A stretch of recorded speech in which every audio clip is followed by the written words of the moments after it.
A primeira forma de governo que surgiu no mundo foi o da força. Assim que o homem se sentiu capaz de, pela força, subjugar seus semelhantes, roubar seus alimentos e viver dos seus trabalhos, se autodenominou rei.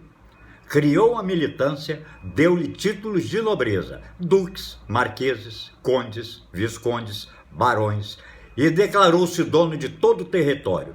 Fez leis severas que o protegesse, e estava criado o comunismo com o nome de monarquia. Apossou-se do território e entregou a administração à sua militância, com a obrigação de dividir com ele tudo o que pudesse produzir.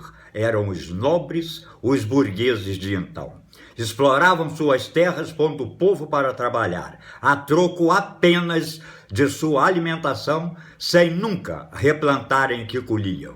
Na impossibilidade de aumentar a produção, o rei passou a invadir os territórios vizinhos para saqueá-los e escravizar seus habitantes. De invasões em invasões, disseminavam a fome e a miséria. Comiam o que estava plantado e nada plantavam depois. O rei e sua corte acumulavam grandes fortunas, criando atrás de si improdutíveis e desérteis impérios. Estava criando o capitalismo selvagem, assim como a história nos conta sobre os impérios gregos, romanos, egípcios, ingleses, portugueses, espanhóis, russos e todos eles, destinados à falência por falta de quem realmente trabalhasse e produzisse. Tudo era do rei.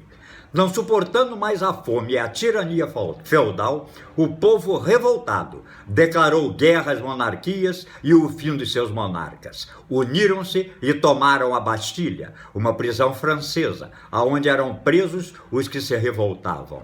E eram guilhotinados o rei, a rainha e todos os seus sequazes. No final do século XVIII, com a vitória do povo, a Revolução Francesa ofereceu ao mundo a Declaração dos Direitos do Homem e do Cidadão. Era o fim do comunismo. Inconformados, os burgueses reacionários se organizavam para voltarem à vida sedentária que sempre tiveram e para se vingarem de sua própria criatura, o capitalismo selvagem por eles mesmos criados. Até 1827 se mantiveram em silêncio. Nesse ano, Robert Owen escrevia na imprensa pela primeira vez a palavra comunista, 40 anos antes de Marx escrever o Capital em 1867. Reorganizados, enfim, voltavam à luta. Em contrapartida, o povo ia derrubando monarquia por monarquia, surgindo a república com os seus poderes independentes, o poder judiciário, o poder legislativo e o poder executivo. Infiltrados em todos os setores da administração pública. Os comunistas iam contra qualquer tipo de administração que os levassem ao trabalho. Eram contra tudo e contra todos. Haja vista a quantidade de bons projetos sociais sempre rechaçados por eles. Na onda das revoluções, os comunistas conseguiram o poder na Rússia e montaram o Império Socialista na Europa, como os demais impérios também vieram a falir, pois que os seus métodos continuaram os mesmos. Com a vitória sobre a Alemanha na Segunda Guerra Mundial, ergueram um muro dividindo o país em dois, mas que também veio a falir. E o muro finalmente foi derrubado. Novamente organizados e percebendo os reacionários que não conseguiriam se reerguer na Europa, voltaram seus olhos para a América Latina. Com a conquista de Cuba, após fuzilarem todos os que se lhe eram contrários, montaram ali o seu QG. Vitimizados pelo embargo americano, fizeram com que os mais falidos países ao seu redor aderissem às suas utópicas causas. O Estado sem fronteiras e sem classes sociais, aonde a igualdade se faria presente. Tornando-se, pois, comunistas, o Brasil, nesse contexto, como a mais fértil e rica potência latina, passou a ser o alvo de suas cobiças. Com uma população carente de políticos honestos e de fracos e ambiciosos líderes, não foi difícil uma doutrina milenar nos encantar com seus cantos de sereias. Porém, Como povo pacífico e crente em Deus e patriota, não foi difícil perceber em tempo a armadilha que estava lhe sendo preparada, pois não cessavam as ameaças brutais da escravidão dos brasileiros, como disse o maior bandido brasileiro e traidor da pátria. Nós sabemos brigar, basta o Stedley colocar o seu exército na rua.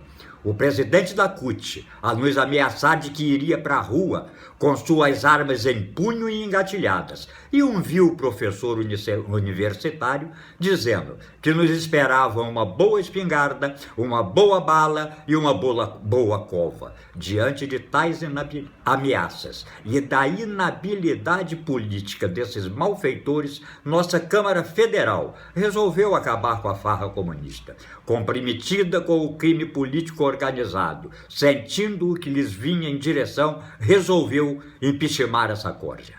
Foi marcado o dia 17 de abril de 2016 para o primeiro passo rumo à nossa liberdade. E no dia 17 de abril de 2016 passou a ser um dia único na história do Brasil. É finalmente o dia em que descobrimos que o Stedley não tem realmente um exército, e sim um bando de ladrões e de covardes assassinos, que a CUT não tem mesmo a coragem para saírem entrincheirados de armas em punho. E no dia 17/4 também vimos que não estávamos diante de uma boa espingarda, diante de uma boa bala e nem à espera de uma boa cova, pois apenas estávamos entre meia dúzia de vagabundos, covardes e fanfarrões. Mas os comunistas traidores da pátria mostraram quem realmente são. Os covardes reacionários de 1789, que enforcaram Tiradentes. Os covardes assassinos que em 1935 assassinaram durante a noite, dormindo nos quartéis, nossos bravos soldados, vítimas da intentona comunista. Eram ainda os mesmos fujões de 1964, aonde seus mais valentes líderes atravessaram as nossas fronteiras correndo e vestidos de mulheres.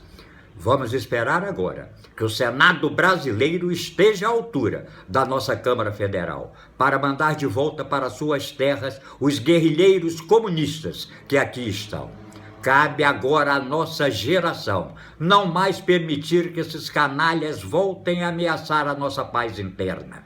Queremos todos esses aventureiros na cadeia, que o desrespeito à nossa bandeira nacional ou a mudança de quaisquer dos nossos símbolos pátrios sejam crimes inafiançáveis, e que cada cidadão brasileiro seja o guardião de nossa bandeira, para que ela seja sempre verde, amarela, azul e branca.